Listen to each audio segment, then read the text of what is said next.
Voilà, je sais pas si tu vois la petite paillasse. Vas-y pour faire rentrer ce tout petit grillage par cette énorme porte. Et en passant par l'escalier, évidemment. Allez, deuxième tentative, mais cette fois-ci avec le treillis ligaturé déjà. Hein. Bon, j'en ai fait un petit boudin, j'espère qu'il se remettra droit après. Et bien voilà, c'est passé comme une couque. Bon, il n'y a plus qu'à déballer le cadeau, mais je ferai ça plus tard. Ah, tu vois, quand t'es tout seul sur un chantier, c'est jamais facile de tout manutentionner. Enfin bon, bref, t'as compris quoi, de tout déplacer tout seul, quoi, c'est pas toujours évident. Bon d'accord, j'avoue, elle est un petit peu droite, elle est pas extrêmement courbée. Mais bon, voilà, c'est ma première voûte, hein. Voilà, regarde-moi ça, ces beaux petits tuyaux. Donc tu vois, le trait de laser, ça représente la hauteur du sol fini. Et donc, comme tu peux voir, il y a pas mal à combler, hein.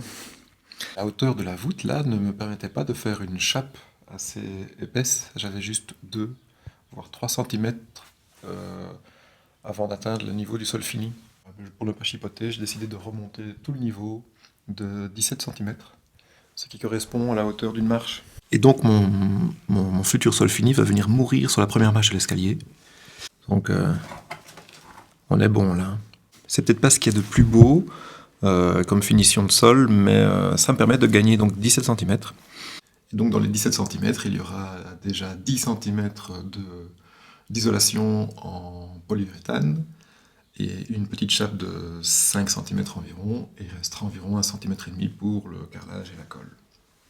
Donc c'est pas mal. Avant de commencer tout ça, il faut commencer à acheminer les matériaux, donc la paillasse. J'ai aussi acheminé le matériel, et cette très jolie bétonnière qui a plus de 25 ans, mais qui fonctionne toujours. Regarde. J'ai déjà rentré les sacs de ciment, j'ai aussi les sacs pour la chape. J'ai les panneaux d'isolant, c'est du 100 mm. À l'extérieur, j'ai 2 palettes avec les graviers et les sacs de sable. Je les ai pris sous forme de sacs. Ce sera plus facile pour la manutention, hein, parce que j'ai pas envie de faire des pelletés et des brouettes aller-retour comme ça sur les 30 mètres qui me séparent de la rue. Alors avant de démarrer le coulage de la dalle, j'ai tout un processus préparatoire à mettre en place. Tu vois, il y a plusieurs petits trous comme ça à reboucher. J'ai profité des ouvertures existantes pour déjà placer les décharges, et je les ai fixées sommairement avec des colliers. Et alors, je vais venir colmater, reboucher avec un petit peu de mousse polyuréthane. Et alors ici, tu vois, ma première voussette. J'ai pas pu poser les étais comme je voulais. Donc j'ai dû faire de la bricole. C'est pas spécialement quelque chose que j'ai envie de te montrer, parce que c'est pas comme ça qu'il faut le faire. Et donc j'ai posé une demi-douzaine d'étais en dessous de la voûte pour la soutenir pendant que je coule la dalle. Alors tu vois, ça c'est mon débit actuel. Avec un tel débit, il me faut environ 20 minutes pour remplir un seau d'eau. C'est un peu problématique si je veux faire de la bétonnière. Donc aussi dans le processus de préparation, je vais mettre en place un robinet de chantier. Et j'espère que j'aurai plus de pression que dans la cuisine pour pouvoir remplir les seaux plus rapidement. Avant de couler cette dalle, il y a un processus préparatoire de dingue, plein de choses à faire, et ça prend pas mal de temps. Ben, je remercie le plombier qui est passé avant moi, parce qu'il m'a laissé, tu vois, pas mal de mou. J'ai pas besoin d'autant d'ailleurs, je vais juste couper ce petit morceau-là, tu vois, pour placer mon thé, et ça sera largement suffisant. Hein.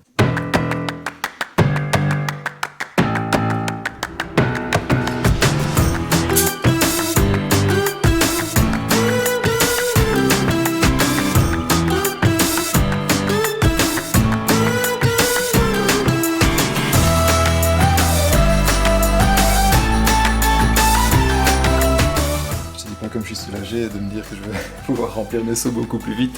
J'ai quand même envie de te dire qu'il y a 3 choses qui sont essentielles sur un chantier: l'électricité, l'eau et le chiotte.